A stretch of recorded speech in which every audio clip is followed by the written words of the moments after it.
যে উদ্দেশ্যে আমরা আজকে এখানে এসেছি কথাটা হয়ে গেলে আমরা উঠতে পারি। আমার আরো কিছু কাজ আছে। আরে কাজ তো থাকবেই, তাই বলে বিয়ের আলোচনা কি এত তাড়াহুড়ো করে হয় নাকি? আলোচনার তো কিছু নেই, শুধু ডেটটা ফিক্সড করা। বলেছিলাম না আরো একটা কথা আছে। মিস্টার মুখার্জি, আমি আন্দাজ করতে পারি আপনি কি বলতে চাইছেন। দেখুন, আজকে এ বাড়িতে যা ঘটে গেল তারপরে আপনি নিশ্চয়ই ভাবছেন যে আমাদের বাড়িতে গিয়ে আপনার মেয়ের কি অবস্থা হবে। ওয়েল, আমি কিন্তু অনেক আগেই আমার ছেলে সম্বন্ধে বলে রেখেছিলাম যে ওর কিছু সমস্যা আছে। না না দাদা, আমার ছোট ছেলেটার কোনো সমস্যা নেই, বড় ছেলেটার একটু সমস্যা আছে। আচ্ছা দাদা, উনি উনি রিয়ার মা, তাই তো? ও হ্যাঁ, এই দেখুন কথায় কথায় আলাপ করিয়ে দেওয়া হয়নি। মন্দিরা,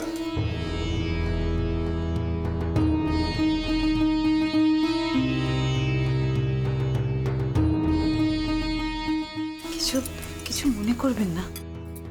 কোনো কি সমস্যা? মানে আপনার আপনার ছেলে কি এভাবেই হঠাৎ হঠাৎ করে? দেখুন, আমি মিথ্যে বলবো না, মা বাবা হয়ে আমরাই ওকে বুঝতে পারি না, কিন্তু আর সব ঠিক আছে জানেন, আর সব ঠিক আছে। আপনারা বিয়ে দেননি ওর? ছেলেটার কপালে না বউ টেকে না। এখন তো আমি চিন্তা করছি আমার ছোট ছেলেটা সব ঠিকঠাক হবে তো, মানে ওর কপালে বউ টিকবে তো। বলছি কি, দেখলেন তো আমাদের রিয়াকে, কত লক্ষ্মী মেয়ে, এখনো আপনাদের বাড়ির বউ হয়নি, কিন্তু কি সুন্দর পুরো ব্যাপারটা মানিয়ে নিল। রিয়াকে নিয়ে আপনাদের কোনো সমস্যা নেই, যাই ঘটুক না কেন ও ঠিক মানিয়ে নেবে। ওকে নিয়ে একদম চিন্তা করবেন না।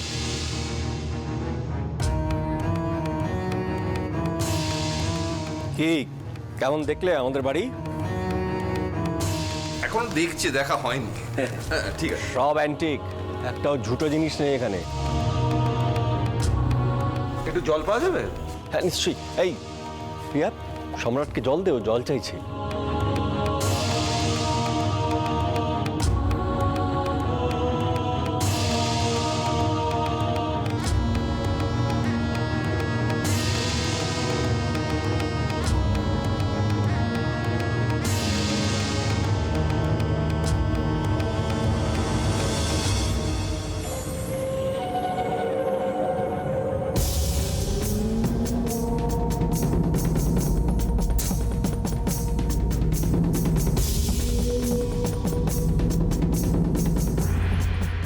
একটা কিন্তু আপনারা ভুল করছেন মোহনবাবু।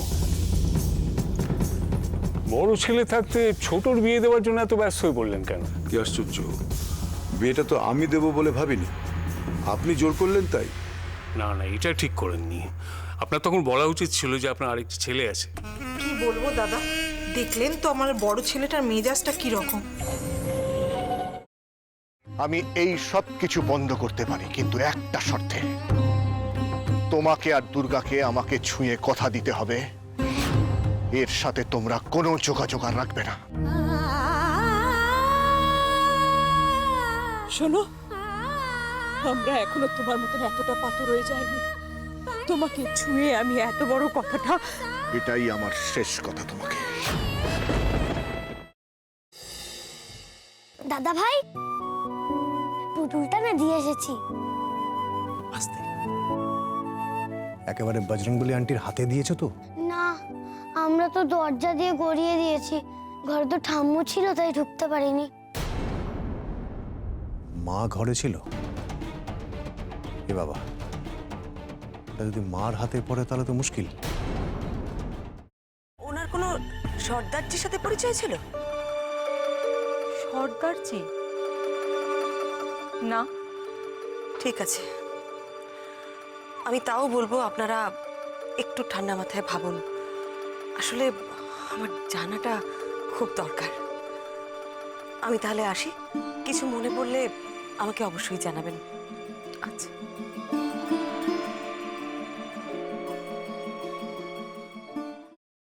ফ্রাইং প্যানে Emami healthy and tasty refined rice bran oil গরম করে তাতে গোটা কালো সর্ষে আর কারি পাতা ফোড়ন দিয়ে ওর মধ্যে একে একে টমেটো কুচি, বাঁধাকপি বাটা, নুন, হলুদ গুঁড়ো, শুকনো লঙ্কা গুঁড়ো আর সামান্য চিনি দিয়ে ভালো করে কষিয়ে নিয়ে ওই মিশ্রণে কুড়িয়ে বেটে রাখা নারকেল, পাকা লঙ্কা কুচি আর কারি পাতা দিয়ে ভালো করে নাড়াচাড়া করে নামিয়ে নিয়ে নারকেলের স্লাইস, পাকা লঙ্কা স্লাইস আর কারি পাতা দিয়ে সাজিয়ে সার্ভ করুন বাঁধাকপির ঝাল।